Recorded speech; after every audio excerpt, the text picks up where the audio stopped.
Welcome back to my channel. For those of you that are new here, I'm Dr. Ami Patel, pharmacist and fellow sister. In today's video, I'm excited to have with me Dr. Pooja Mahtani. She is a functional medicine nutritionist and also a pharmacist. And we have a lot of the same story about our personal PCOS and our goals of, helping women with hormone health. So I'm really excited to finally be able to have a conversation with her and connect with her here. So Pooja, thank you so much for being here. Thank you for having me. So today our conversation is mostly going to be focused on the impact of gut health on PCOS. So I'll give a little introduction about Pooja. She is a pharmacist and functional medicine nutritionist, like I mentioned, and she's the she's the founder of Pooja Mahtani Wellness, a virtual functional nutrition practice specializing in women's health. And like I mentioned, it's because of her own health struggles with PCOS, non-alcoholic fatty liver disease, and irritable bowel syndrome that she discovered the immense healing power of food, and she now makes it her goal and mission to help women achieve hormone health as well.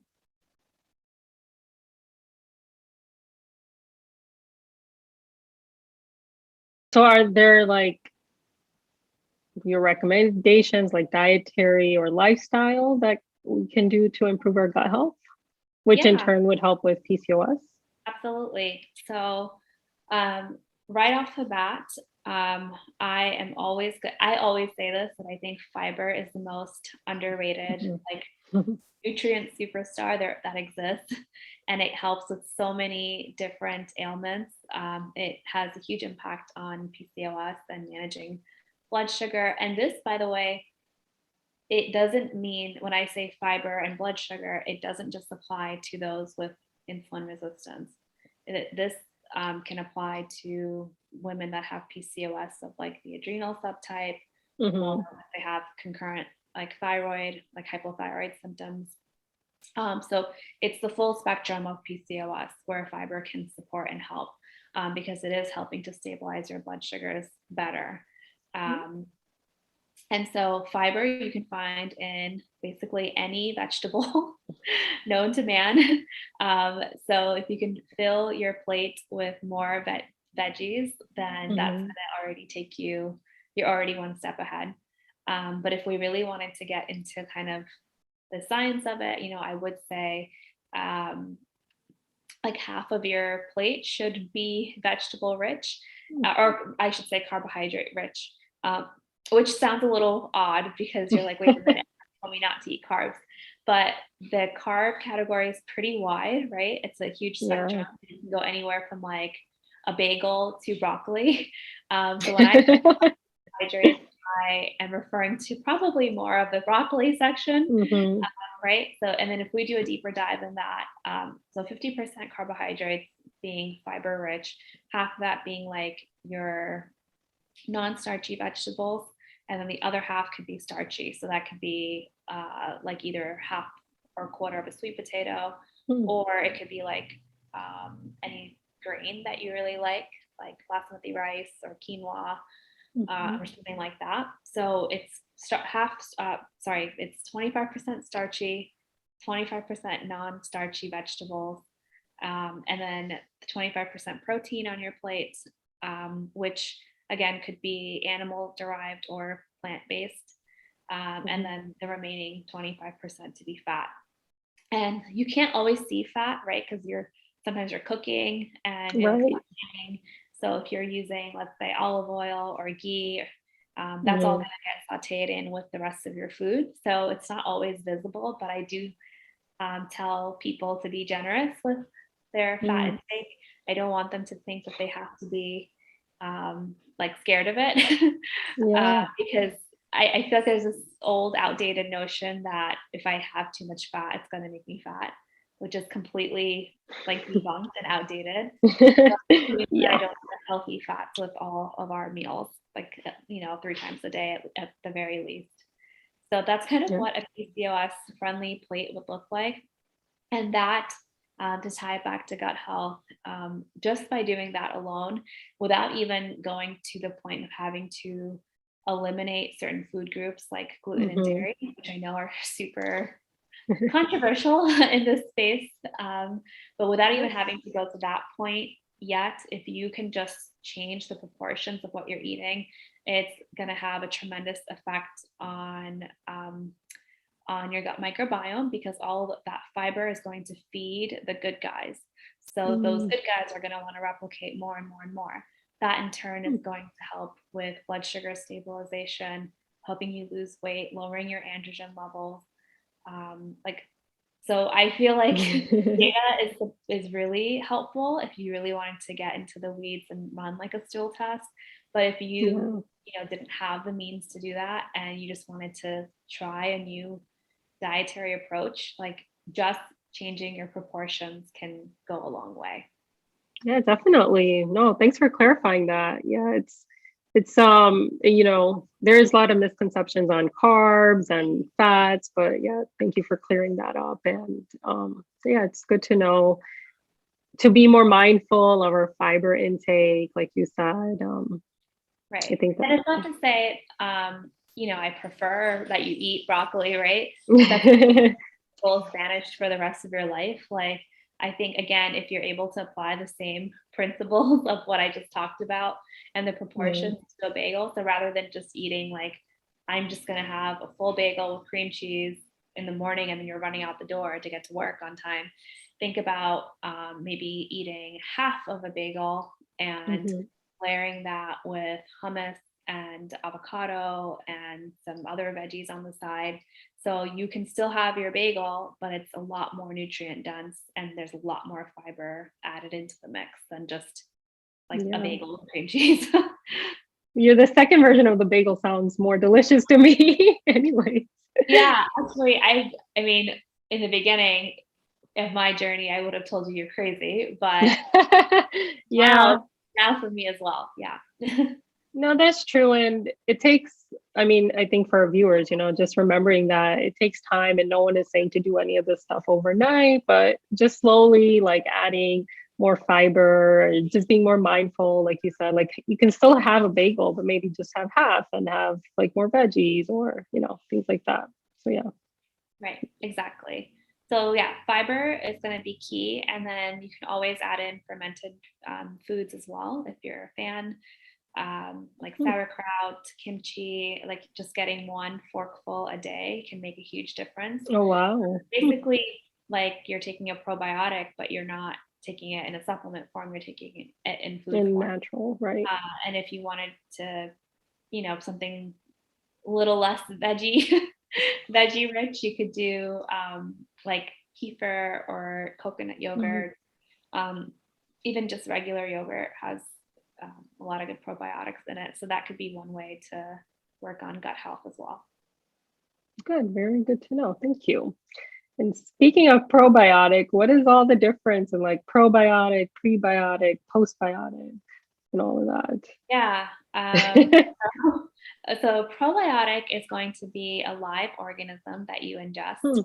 Hmm. So like I mentioned, it could come from fermented foods.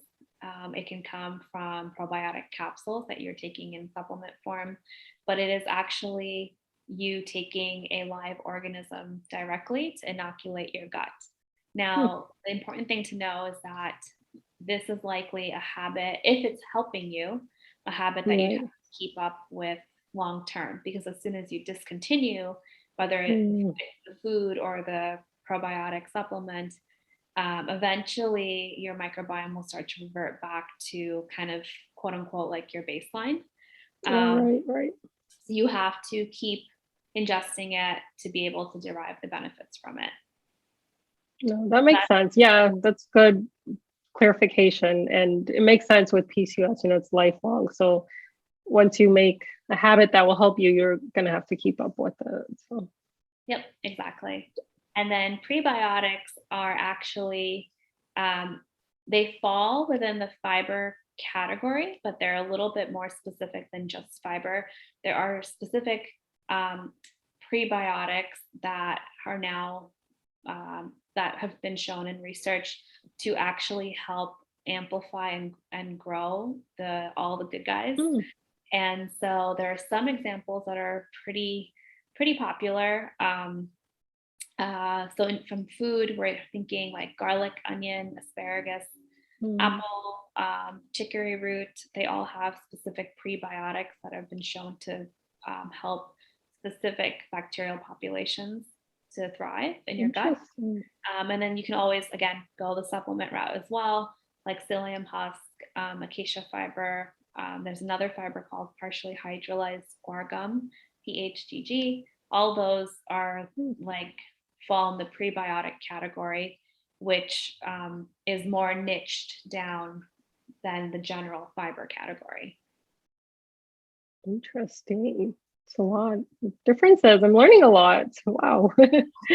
And then there's something called a postbiotic. And then there's postbiotic. So in your gut, if you can visualize a probiotic, like a good guy Mhm. bacterial species, consuming a prebiotic, so a specific type of fiber found in specific foods, then they're actually going to produce postbiotics as a byproduct. So it's almost Mm. as if the entire microbiome is designed in part to help us reap the benefits of these postbiotics. Another name Mm. for postbiotics are short chain fatty acids. And Oh, okay. yeah, and now the data around it is kind of exploding. And short chain fatty acids, again, not only good for metabolic conditions like PCOS, diabetes, elevated cholesterol and things of that nature, or heart disease, because it's going to help with blood sugar regulation. But it can also have far-reaching effects like being able to heal your gut. So I think most people by now have heard of the phrase leaky gut. Mm. So it can help with healing your intestinal permeability or leaky gut. It can help with immune system regulation. So it has it's, a specific type of compound, but it has really far reaching effects throughout the body. Okay. So basically it's like the prebiotic or sorry, probiotically is kind of connected with the postbiotic. They like work together, I guess. Or like once you're processing the food, the organisms will create something and that's a postbiotic. Right. Right. Yeah. So Okay. so you're munching on different prebiotics. So you're taking that in Right. as food. And then all of a sudden Mm. your good guys in your gut will go after that because that's their food source, this prebiotic rich substrate, like what's found in garlic, for example. And then they'll create, based on that, a byproduct, which is Mm. these postbiotics or short chain fatty acids. And that in turn will help us with Right. through a lot of different mechanisms. Wow, it's so complex. But thank you for breaking it down in a digestible way. That's a good uh, one. Thank you. I just thought of it randomly. Wow. So I guess it would be hard to know for someone to, I don't know. I mean, like, is there a way someone can know whether they need a prebiotic, postbiotic, or probiotic? Or what is your suggestion on anything like that? Yeah, I mean, there are so many probiotic supplements on the market. Similarly, now Yeah. there's so many prebiotic supplements on the market. Even postbiotic supplements are starting to become popular. Um, Yeah.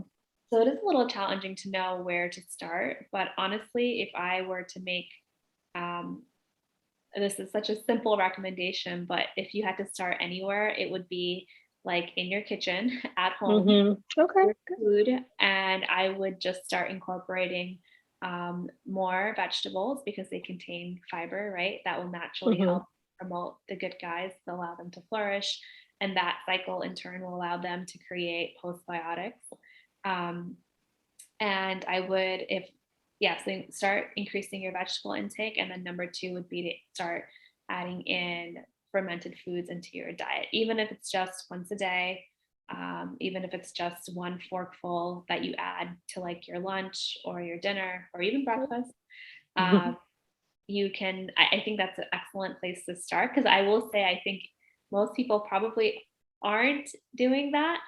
So Mhm. that by implementing those simple strategies, you already have kind of there's already so much that your body can do with that. And then I actually wouldn't necessarily spend a ton of money on supplements unless you're working with someone like Mhm. a functional medicine practitioner or a nutritionist, or someone who's trained in this sort of Right. field who can guide you appropriately, because um, I would hate for people end up going from one supplement to the next, Yeah. and they end up, I think, spending a lot more money on that than maybe just starting with some of these simple recommendations at home. And then if you do need that additional support because your symptoms are more complex in nature, I would say definitely partner with a professional who Mhm. understands this field and can then really, um, I guess, use your investments wisely. Because and so in terms of testing, and then to move forward with supplementation, and then you can actually start to see results. No, that makes sense. And yeah, I totally agree. Like supplements should not come in place of lifestyle. Like you can't be eating whatever food you want and not eating fruits and vegetables and then trying to just take supplements in place of eating fruits and vegetables like you're saying. So yeah, that makes sense, definitely. And I just thought of this question. So medications like birth control, metformin, spironolactone, does that have a negative impact on gut health or like your Uh, gut there microbiome? is, I don't know if there's any research on metformin and spironolactone. There very well may be. I'm just not up to date on it. But there is data on birth control and the gut microbiome. And in the long run, it can have a negative impact on the health of your gut microbiome. So I've had like a handful of clients that I've actually Hmm. helped them like transition off when they're ready. They've had that conversation already with their Right. doctor, and they're ready to transition off of it because they want to, regulate their cycle in a more holistic way. And Hmm. we do eventually perhaps run like different stool testing, like I mentioned Right. earlier. And a lot of those individuals who have been on birth control for a long period of time, and by, when I say long, there's no specific number tied to it. Yeah. Something that, there are cases where someone may just take it for a year or two. So maybe that's not long enough. But then we have individuals who have taken birth control for 7, 10, 15 years, right? They were put on it as Yeah. teenagers. So those individuals are perhaps more likely or more predisposed to developing an even more compromised gut microbiome. So we have to work a little bit harder to bring things back into balance. No, that's really good information and good to know. And, I'm sure a lot of the viewers that may be taking birth control may not have known that. So it's good, like, now people know that, hey, if I come off, I should probably be more mindful of that, reach out for help and, just be more aware that this is one of the unfortunate negative side effects of birth control that no one really knows about. Yeah, and it's one of those things that's fairly new, right? So if you were to like Mm, talk to your doctor, your prescribing yeah. doctor, talk to your pharmacist, they may or may not be fully, Yeah. like up to speed on this sort of literature. And it's definitely not in any package insert of any birth control. Yeah. Read it there. So it's just information that is like you said, it's kind of it's fairly new, and so Hmm. take that if you do choose to have a conversation with Yeah. anyone, professionals, or anyone that may have authority in prescribing birth control. It just may not be something that they're 100% aware of at this time.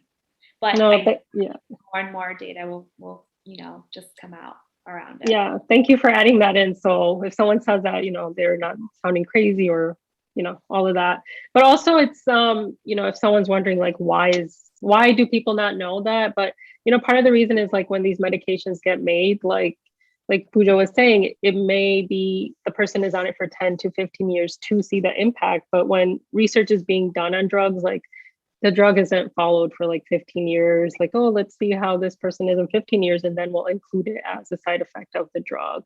And so that's why sometimes that's why when the research came out about birth control, it's not listed as a side effect, and that could be why. Yeah. And then a lot of this stuff is also done post approval, right? Like Yeah. post FDA approval. So companies would have to want to go back and add this sort of data to like the package insert and things like that. Exactly. Yep. Okay, well, we talked a lot about this, and I definitely learned a lot. I'm sure our viewers did too. Is there anything else you wanted to mention that you feel like we didn't cover?